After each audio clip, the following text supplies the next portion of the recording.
sometimes it's not the matter of professionalism rather than marketing. So the way you present yourself, the way you talk, the way you are confident about your, not just words, but decisions as well, it really is more than half of your success, at least in my experience. At least that's what I got. Welcome to the Rogue L&D Hot Shots podcast, a short podcast allowing you to meet some of the brilliant folk driving people performance and development forward in an informal and human way. My name's Tom Bailey, award-winning L&D leader and passionate maverick for all things development. Join me as I ask just 10 questions of some of the industry's most innovative and interesting people. Tell us about yourself. Hi everyone, I'm Inna, a learning strategist at Eli, an educator in 5th generation, that took a while to count by the way, and huge AI enthusiast and optimist. Apart from managing a learning function at Eli, I'm helping to build an AI tool for educators, and I also host a Talks podcast, which Tom has agreed to be a part of. Yeah, so fingers crossed, there's going to be another interesting episode. And I also lead a team as a volunteer in the L&D community in Ukraine to help create a toolkit and certifications for teachers and professors who struggle to conduct offline classes and implement digital learning tools. I am based in Hungary for the last 6 years. My husband's Hungarian, so here I am. What are you passionate about? Well, I could say all the logical things like I love bringing the value to the organizations, or I like providing benefits and educational impact and blah, blah, blah. But that's not a job interview, so I'm going to be 100% honest.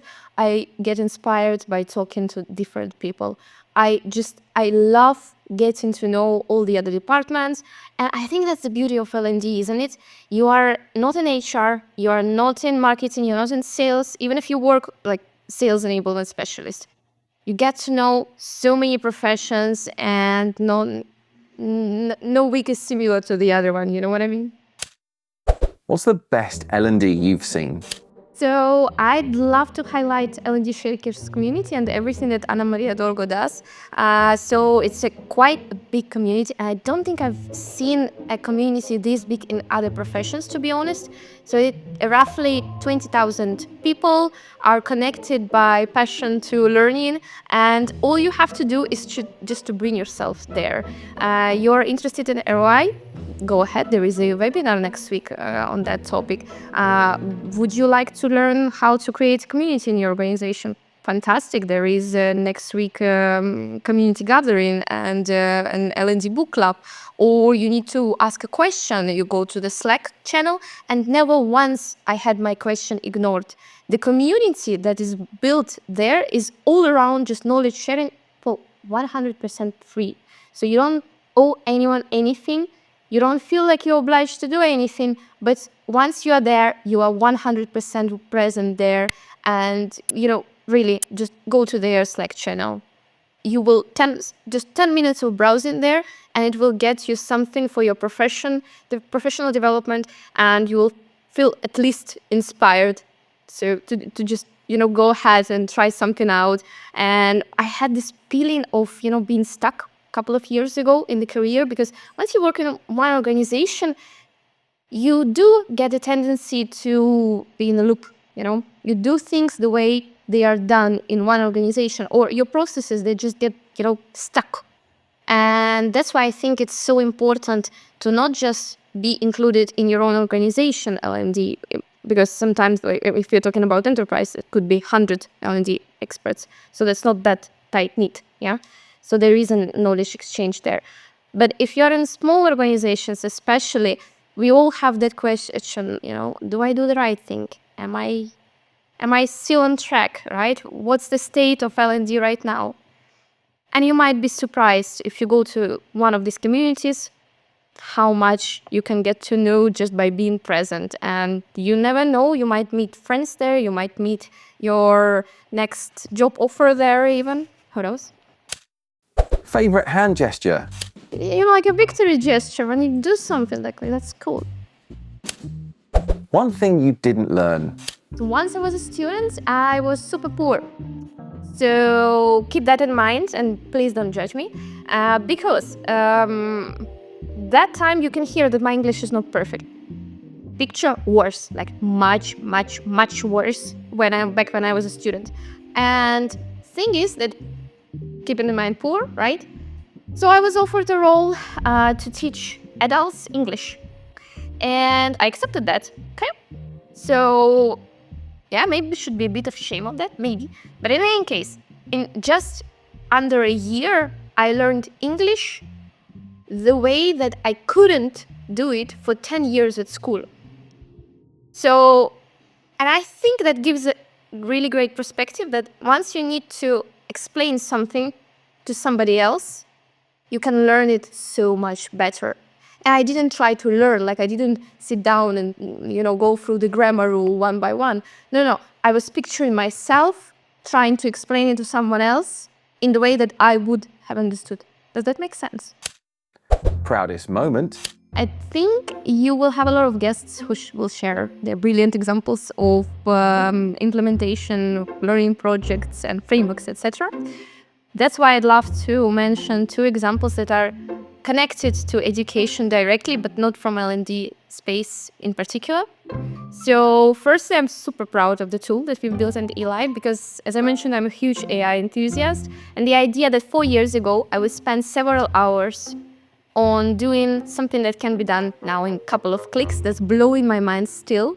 So I'm one of those, crazy people on the LinkedIn who are not afraid of AI enslaving us or anything like that.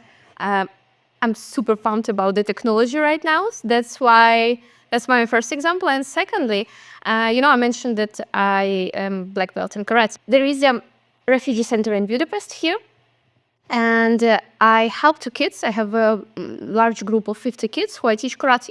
And that's a really great way for them to process trauma and so on. And I had a kid who, had to be the buzzkill in this episode. I know that it's a really fun way to host an episode. However, there are some really dark places in the world. And, this kid has been through it all. And 1 year ago, when I just met him, he would cry every training without knowing the reason why he does that. And he would come up to me, and he struggled at school a lot. So I'm also a psychologist. Never worked a day, by the way, as a psychologist, but I do have a master's. So I helped him. And a year later, so 1 week ago, he became a world champion in karate. And he's one of the most confident kids I have ever seen.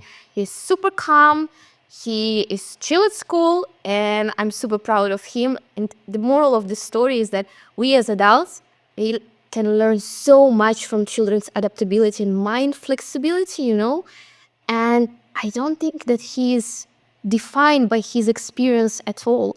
And every time you think that maybe like something in my life is missing out, or I have to catch up to something and I'm not enough, you just need to take a look at the kids and see how they deal with the things that are happening around them and they have no control of, Worst experience in L&D? A year ago, I was invited to conduct a lecture for a logistics company on implementing AI in general and what AI means for the business. And I wasn't happy at all with the format that they chose, lecture. But it was already too late to say no. We were in the final stages of negotiation, so we had a date picked up, and I couldn't influence that at all. But in any case, I thought that, okay, I have some experience by now.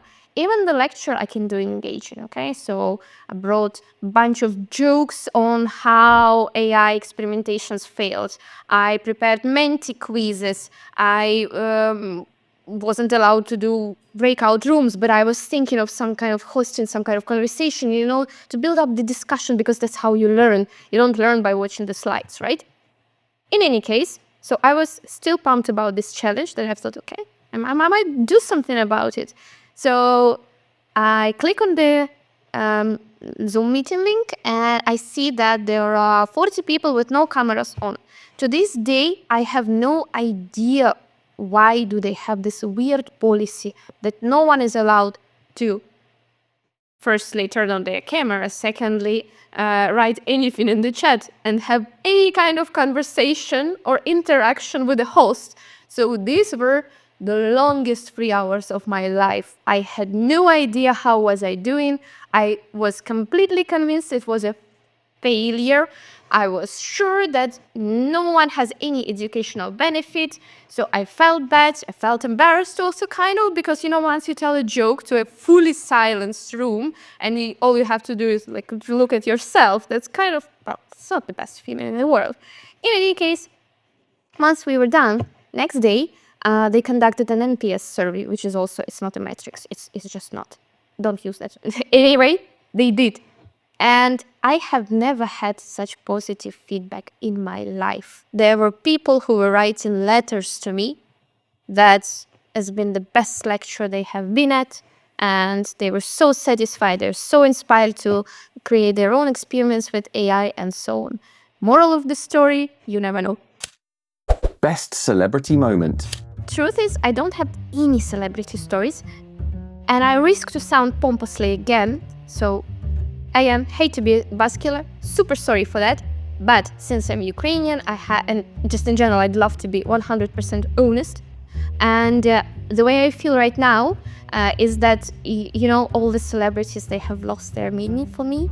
And you know how you sometimes watch a film, Marvel film or whatever, about superheroes, and there is a person there who does something so extremely heroic and sacrifices their whole life for something. And you question yourself, would you be able to do it? Like, would you be able not to break down? Would you be able to sacrifice your whole life or your happiness? And I don't know the answer to that. And I think we never know up until the point we have this. Of course, not many of us are, like very few, like very small percentage. So for me, the feeling of, this meeting a celebrity always came with meeting people who are soldiers or who came to protect their country, because I can't imagine what is this like, especially as a woman, because, we do have, like in Ukraine, for example, there is I think 15% of women are in armed forces, and that's the biggest percentage in the whole world, actually. I think so. I might be wrong by statistics, but a year ago it was like that for sure. In any case, when you meet people like that, you think that, how do you do that? You send your family away to the safety, and then you give up everything, your business, your career, your whole life, and what for, right? So you question their motivations. Clear what for, of course, you understand, but is it, like, looking deep down inside your heart, is that something that many people would do? I don't think so. So for me, that's a true, something that I have shivers up and down my spine when I have this kind of moments. So that's not a celebrity moment, that's not a story, but it's just in general how I feel at this moment of my life. And I think it's important to stay honest, Something not many people know about you. I lived for the last 6 years in Hungary, and I think I understand the language very well, but I can't say any words. So what that means that after 6 years, I have cultivated a habit of looking like I understand. Meaning that every person who would talk to me in a foreign language would probably not understand, or understand only after a while, that I have no clue what they are saying. So right now, if I travel abroad, like to France, but I can act like I'm one of them. So people misinterpret me as their native, speaker, as their co-national friend. I don't know how to say what's the English word. So they perceive me as the same nationality as them because of my looks, So I think that's just an adaptability human feature that I've developed for the last 6 years. Best advice. I am risking to sound a bit cocky, but I think I would use confidence as my best advice for the others. And if you think about it, that sometimes confident people, they overpower talented people. Just bear with me. I know that's a bit of contradictory thought, but if you go to even LinkedIn and some influencers, if you talk to them and privately, you would understand that sometimes it's not the matter of professionalism rather than marketing. So the way you present yourself, the way you talk, the way you are confident about your, not just words, but decisions as well, it really is more than half of your success. at least in my experience. At least that's what I got. And one more thing, I read this book. It's called Why Had No One Told Me This Before? And there they bring topics of how our mind works and how to build up this confidence.